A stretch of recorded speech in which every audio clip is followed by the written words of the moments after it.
Wish you all a happy morning.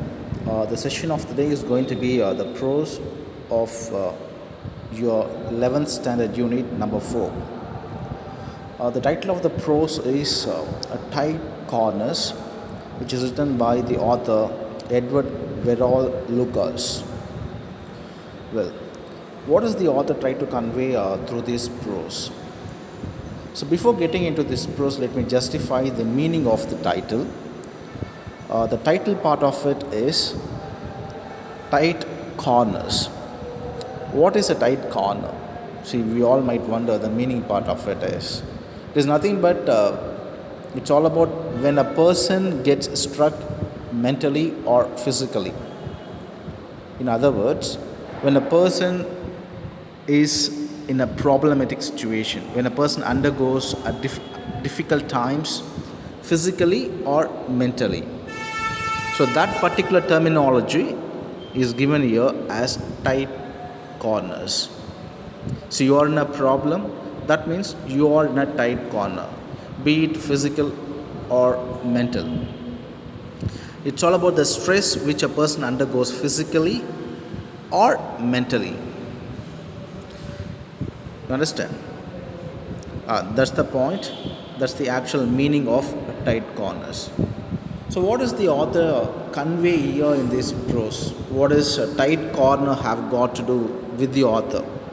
See, this prose is all about the author's experience where he personally got into a problem, where he was cornered, where he himself, in fact, got into a problem, and how he overcame the problem. That's all about the prose.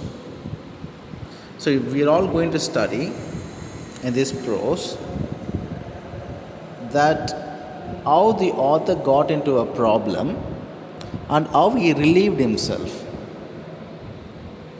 That's what we are going to learn from this prose. So it's all about the author's experience. Fine. So the first slide here, you have the prose extract.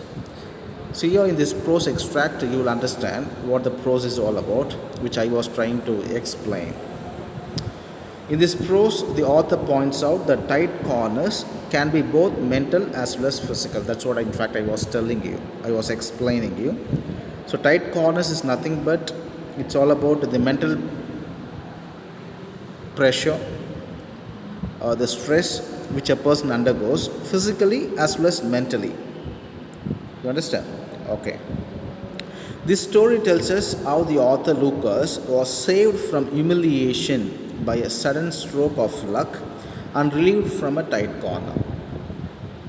Understand? So the author got into a problem and how he overcame the problem. That's all about the prose is going to be for your examination point of view, for your study purpose. Okay? Yes. So, with the understanding of the meaning part of tight corners and the extract part of the prose, let us move on to the next slide. Yes. So, here you have the meaning of the tight corners. What is a tight corner? A tight corner means a difficult situation from which it is hard to escape. So, it's all about a difficult situation, a problematic situation. It's all about the mental stress. It's all about a person when he gets struck or when he is into a problem. That's called a tight corner. So you fail to do your homework and you have to face the concerned teacher. Of course, you have situation where the concerned teacher is with your parents, where you never expected. So now in front of you, you have your parents as well as your concerned teacher pointing out to you the reason for not having completed your homework. Now imagine the situation which you undergo personally. So now you can very well say that you are in a tight corner, you are in a problematic situation. So physically, they did not, either your parents or the teacher disturb you, but mentally you undergo sort of a stress. That's called a tight corner. You are in a tight corner right now. So what to reply them, how to reply them. You understand? Yes. Have you ever caught into a tight corner? Yeah. It's your personal experience, okay? So that you have to realize. So in order to have a better understanding about this prose, you have to realize your own experiences right from your childhood onwards. A number of tight corners you personally would have gone through, physically or mentally. So this is what the lesson is all about. The moment you apply your personal experiences into a lesson, into a curriculum, into a study which you personally undergo for your examination purpose, and these sort of experiences will give you not to forget, understand, not to forget your lesson. That's why I'm asking you to apply, experiment your personal experiences. Certainly all of us certainly would have gone through a lot of painful experiences, the tight corners.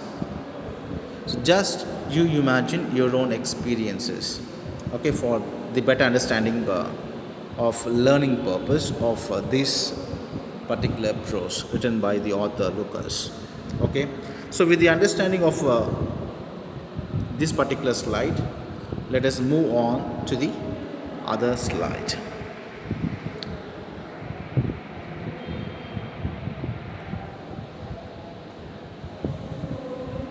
So this slide is all about the author. So Edward Verrell Lucas was a British journalist, essayist, travel writer, and novelist. Lucas began work at the age of 16, apprenticed to a bookseller. After that, he turned to journalism and worked on a local paper. He was a prolific writer and mostly celebrated for his short essays. He also produced novels and plays. So it's all about the information which is given about the author. So while writing a paragraph question, so it's well and good to write a few words about the author. So you can very well just memorize these points. If at all this particular prose is asked on the part of the paragraph question, you can write about the author. Okay, well, now let us really move on to the actual prose. What does the author try to convey here in this prose? Okay, so in order to have a better understanding about this prose, I've given you in numbers, a point by a point, okay, where you will not have such difficulty to have a better understanding of this prose. Okay, so what is the first point say here? The narrator entered Christie's as his friend persuaded him to visit the sale room. It's here the author has given this prose in a story type. It's all about his personal experience. Okay, yes. Here the first point says that he entered into a particular hall. The name of the hall is Christie. Okay, understand? So with this friend, what? To visit the sale room. There was a sale going on where at a Christie's. That means in a particular hall. The name of the hall is Christie, where his friend and himself both entered into that particular sale room. Okay, yes. The narrator kept bidding just for fun. There was a bidding going on. You understand the meaning of the bidding? தமிழில் ஏலம் எடுக்கிறதுன்னு சொல்லுவாங்கல்ல. So எக்ஸாக்டாக அங்கே ஏலம் போயிட்டுருக்கு. Bidding was going on in that particular sale room. You understand the meaning part of the sale room. There are so many objects which are being sold. பைசா கொடுத்து பிட் பண்ணி வாங்கணும். Okay, yes. Here the exact problem is about to arrive. For fun's sake, you understand? For fun's sake, entertainment's sake, the narrator also gets part into that particular sale room where he starts bidding. You understand? The second point, the narrator kept bidding just for fun. Okay, yes. Every time someone else made a higher bid and the narrator was not caught. So the narrator was part of the bidding. He kept bidding. Every time someone else made a higher bid and the narrator was not caught. So he was part of the bidding where people were with the higher bid, and because of which he was not caught. So he was in fact enjoying. For fun sake, he was just bidding. To say, இங்கே 10 ரூபா கேட்குறாங்க அப்படின்னா author என்ன பண்ணுவார் அப்படின்னா வந்து 12 ரூபா அப்படின்னு சொல்லுவார். கடைசி என்ன பண்ணுவான் ஒருத்தன் 15 ரூபா அப்படின்னு சொல்லிட்டு என்ன பண்ணுவான் அப்படின்னா ஹையர் பிட் பண்ணி அந்த ஆர்டிக்கலை அந்த ஆப்ஜெக்டை வாங்கிப்பான். இப்போ 12 ரூபான்னு சொன்ன ஆத்தர் வந்து மாட்டிக்காமல் அப்படியே ஜாலியாக இருப்பார். ஓகே, இது மாதிரி தான் அங்கே போயிட்டுருக்கு ஆக்சுவலாக. Okay, yes. After some time, கொஞ்ச நேரம் கழிச்சு, a picture was put up and a bid for 4,000 guineas was raised. So ஒரு பிக்சரை வந்து என்ன பண்ணுறாங்க அப்படின்னா வந்து சேல் ரூமில் போடுறாங்க. ஸோ இப்போ தான் பிட்டு ஸ்டார்ட் ஆக போகுது அந்த பர்டிகுலர் பிக்சருக்கு. ஸ்டார்டிங் பாயிண்ட்டே பார்த்தோம் அப்படின்னா 4,000 was raised. The narrator on a sudden impulse added 50 more guineas to the amount offered. 4,000 was the starting bid point. Now adding to which 4,050, which is raised by the author. Unfortunately, he had made the highest bid. The author made the highest bid. The picture was declared sold to the narrator. Here the exact problem comes, which the author never expected. He joined the bidding just for the fun sake. Now, unknowingly, of course, he might have expected that someone suddenly might go for highest bidding, but nobody went for it. So what was actually claimed by the author happened to be the highest bid here. Now, in fact, it is even declared to be sold to the author, the narrator. The narrator had only 63 pounds with him and did not know how to manage the situation. Now, the economical part of the narrator here it is that he had only 63 pounds. So huge shortage of the amount which to be given to the sale room. Now he is in a real tight corner, physical or mental, a mental tight corner which he undergoes. How to manage this particular situation, how to come out of this situation. There are so many people around him, people are looking at him, he is going to be called. So how he is going to react? I mean, will he be able to say that no, come on, see, just for the fun's sake, I took part here? Certainly you will be humiliated, you will be put down. He has to answer, right? Because there are so many people, in fact people from rich background. So how he is going to manage having just 63 pounds in his hand? His friend had left the place roaring with laughter at the narrator's predicament. Narrator's friend was with him. The moment he was caught, the moment when the narrator had to face these difficult situations, the friend, what he did, he left the place roaring with laughter. He was not able to control his laughter. Come on, right? See, you took part just for the fun's sake. Now what happens? See, you really got caught, man. So just by looking at his situation, his friend, right, started to laugh. The narrator thought of all his relations from whom he could borrow. Now it becomes a serious part where the narrator thinks of, how I'm going to pay. So what happens? He's going to think, in fact, he is thinking of all his relations from whom he could borrow money. Okay, so that he can settle the amount which he unlikely, right, the bidded amount. He even thought of borrowing from money lenders and considered the possibility of confessing the truth to the staff at Chris. So, where it extended, see, situation where uh, from the money lenders is searching for the options. Come on, this is not going to happen. People are not going to give me money. Of course, I know I will not able to rotate money. I will not able to get this much amount of money. So the only left option is, yeah, can I just confess the truth to the staff there that I just entered here just for the fun sake, started bidding. Even all these right expressions, all these feelings are going on in his mind. What to do, what to do, what to do.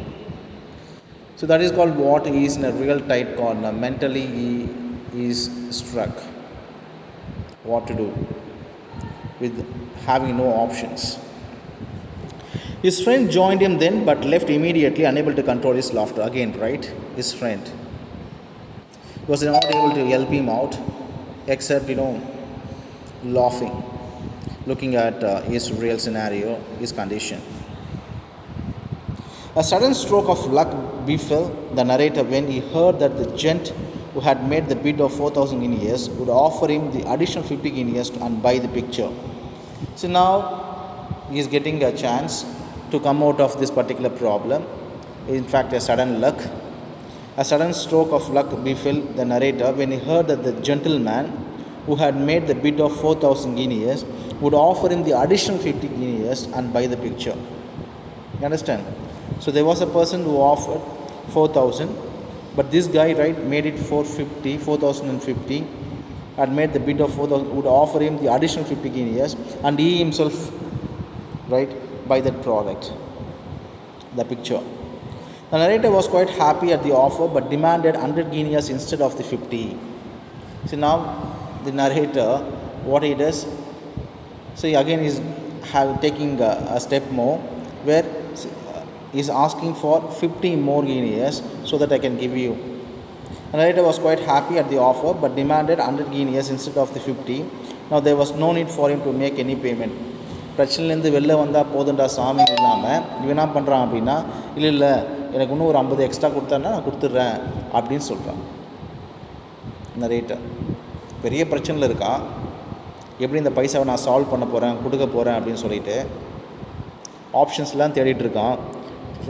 ரிலேட்டிவ்ஸ்க்கு வாங்கலாமா, இல்லை கடனுக்கு பைசா வாங்கலாமா என்ற விஷயங்கள்லாம், இல்லை இதெல்லாம் வேலைக்காகாது, யார்கிட்ட நம்ம பைசா கிடைக்காது எனக்கு அப்படின்னு நினச்சிட்டு, சரி ஓகே நம்ம என்ன பண்ணலாம் அப்படின்னா சும்மா ஒரு ஃபண்டுக்கு தான் நம்ம என்ன பண்ணோம் அப்படின்னா உள்ளே வந்தோம், பிட் பண்ணோன்ற விஷயத்தையும் சொல்லிடலாமான்றலாம் இப்படிலாம் பிரச்சனைலாம் யோசிச்சுட்டு இருக்கும்போது ஒருத்தர் என்ன பண்ணுறான் அப்படின்னா, ஆக்சுவலாக யார் அந்த 4,000 பிட் பண்ணானோ அவனை என்ன பண்ணுறான் அப்படின்னா, அடிஷ்னலாக உனக்கு 50 ருபீஸ் கொடுக்குறேன், ஓகேவா, 4,050 நீ பிட் பண்ண 4,050க்கு நான் என்ன பண்ணுறேன் அப்படின்னா உனக்கு கொடுக்குறேன், நீ அதை எனக்கு கொடுக்க முடியுமா, நானே பைசா நான் கட்டி நானே வாங்கிக்கிறேன், எனக்கு தர முடியுமா அப்படின்னு சொல்லிட்டு கேட்குறான். நம்ம என்ன பண்ணுவோம், அடப்பா ப்ராப்ளத்துலேருந்து கொஞ்சம் சாமிடா அப்பா சாமி அப்படின்னு சொல்லிட்டு ஓகே சார் நீங்கள் கொடுத்துருங்க சார் அப்படின்னு சொல்லிட்டு என்ன பண்ணுவோம் அப்படின்னா கனெக்டிக்க பார்ப்போம். பட் இவன் என்ன பண்ணுறான், நரேட்டர் என்ன பண்ணுறான் அப்படின்னா இன்னும் ஒரு அடிஷ்னல், ஓகேவா, இன்னும் ஒரு 50 எக்ஸ்ட்ராவை வச்சு, இல்லை நீங்கள் 4,100 கொடுத்தா தான் 4,150 இன்ஃபேக்ட், ஓகேவா, தர முடியுமான்னு. So what happens here? Now there was no need for him to make any payment. The picture was given away to the other bidder and the narrator was saved from humiliation. So extra ஒரு 50 guineas அவனுக்கு ப்ராஃபிட்டாக தான் வந்தது. So this is what how the author got into a problem. In fact, by a sudden luck, he in fact escaped from being humiliated. But this may not happen in all our cases. Luck, right, may not favor us in all the cases. So when we are in a problem, certainly there are situations where there are a lot of situations where we get humiliated, we get ashamed, right? We have to face difficult situations. So here, luckily, the author was saved by a gentleman. So hope you have understood this particular prose. So for your examination purpose, you have to go through this prose in detail. So with a clear understanding, just go through all these points line by a line, so that you will have a better understanding. So hope you enjoy this session. Thank you.